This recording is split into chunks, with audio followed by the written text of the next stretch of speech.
ब्रेकनंतर news प्लॅनेटमध्ये आपल्या सगळ्यांचं पुन्हा एकदा स्वागत।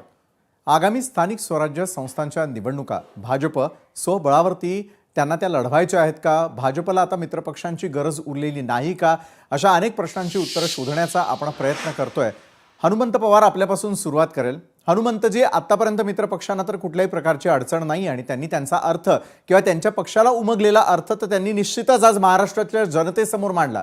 मात्र अमित शहांचं वक्तव्य आणि मुख्यमंत्र्यांचं वक्तव्य यामध्ये तफावत जाणवून येते का? अमित शहा साहेबांचं भाषण संपूर्णपणे मी ऐकलंय, आपणही सगळ्यांनी ऐकावं अशी विनंती। त्यामध्ये स्थानिक स्वराज्य संस्थांच्या निवडणुकांमध्ये महाराष्ट्रात भाजपाला कुबड्यांची गरज नाही असं ते बिलकुल म्हणाले नाही। त्यांनी स्पष्ट सांगितलं की इथून पुढच्या निवडणुकीमध्ये महाराष्ट्रात भाजपाला कुबड्यांची गरज नाही। बघा, सोबतच्या मित्र पक्षांना कुबड्यांची उपमा देणं हेच खरं म्हणजे राजकारणामध्ये चुकीचं आहे आणि ते तुमच्या सोबतच्या पक्षाचे नेते व्यासपीठावर बसलेले असताना तुम्ही म्हणताय। हेच आम्हाला राष्ट्रीय समाज पक्षाचे जे महादेव जानकर साहेब आहेत ते हे आता महाराष्ट्रामध्ये ओरडून सांगतायत ना माझा गैरवापर केला म्हणून। अकाली दल तेच सांगतं ना, महबूबा मुफ्तींनी तेच सांगितलं। शिवसेनेच्या खांद्यावर बसून 25 वर्षे भाजपा वाढली, त्यांना कशी वागणूक दिली आपण बघतोय। भारतीय जनता पक्ष मित्र पक्षांना संपवायला निघालेला आहे। बिहारमध्ये जितराम मांझींची तीच तक्रार आहे ना। त्यामुळे भारतीय जनता पक्षाच्या सर्वोच्च नेत्यांचं हे विधान हे आपल्या सोबतच्या असलेल्या पक्षांना धमकी दिल्यासारखं आम्ही समजतो। त्यांच्या मित्र पक्षांनी याचा विचार करावा। बरं, पण असं कुठेच हेमलताजींना वाटत नाही, त्याचबरोबर डॉक्टर राजू वाघमारेंनाही वाटत नाही हनुमंतजी? मी तेच सांगितलं की त्यांना काय वाटतं याच्यापेक्षा भारतीय जनता पक्षाचा इतिहास मी सांगितला ना। महादेव जानकर साहेब अकाली दलापासून महबूबा मुफ्तीपासून जितराम मांझीपर्यंत या कुबड्यांना ते वापरून घेऊन फेकून देतात। असं तरी तुमच्या बाबतीत होणार नाही ना। हेमलताजी बोला। विशाल, आपण आता म्हणजे महायुतीबद्दल चर्चा करतोय, पण महाविकास आघाडीमध्ये काय चाललंय? काँग्रेसचा एक नेता त्या दिवशी म्हणे की राज ठाकरे तर जाऊ द्या, पण आम्ही उद्धव ठाकरेंबरोबर सुद्धा आम्ही एकत्र लढणार नाहीये। म्हणजे त्यांच्याकडे काय चाललंय याचीही थोडीशी चर्चा केली पाहिजे ना। निश्चितच ना, आपण प्रश्न उपस्थित करा। सगळ्या चर्चेचा उहापोह महाराष्ट्रासमोर आपण करणार आहोत। प्रत्येक वेळी 3 पक्ष एकत्र आम्ही व्यवस्थित एक दिलाने लढतो, ते बाजूला राहिलं आणि तुम्ही स्थानिक स्वराज्य संस्थेवरती तुमच्या पक्षांची काय भूमिका आहे?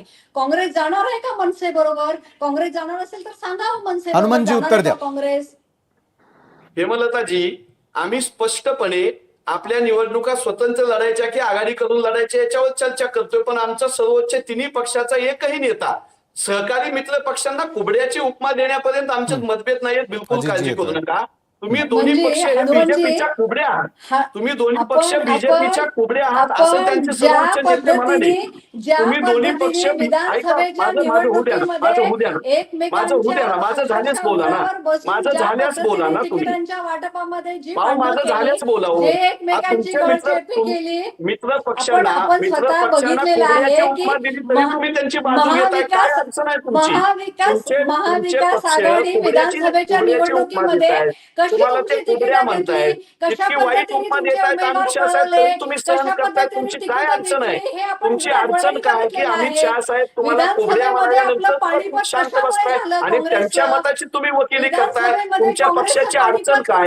तुमच्या नेत्यांची अडचण काय? एवढी लाचारी का बरं तुमच्या पक्षाने पत्करली? असं काय आढळलंय भाजपमध्ये त्यानंतर सुद्धा तुम्ही शांत बसून आरोप करताय।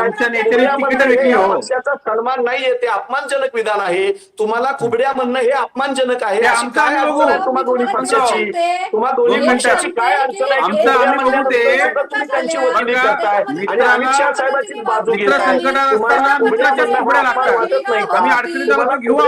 अपमान वाटत नाही का? अमित शहा साहेबांनी तुम्हाला कुबड्या म्हणणं हा सन्मान आहे। अजितजी, आपल्या वरिष्ठ नेत्यांनी केलेल्या वक्तव्याचे पडसाद नेमके काय उमटतात ते आपण पाहिलंय। एका बाजूला हनुमंतजी असतील, हेमलताजी बोलताय, मात्र या वक्तव्याचा अन्वयार्थ काढत असताना पक्षामध्ये नेमकं काय होतं हे दिसून येत आहे। अजितजी बोला। विशालजी, आता हनुमंत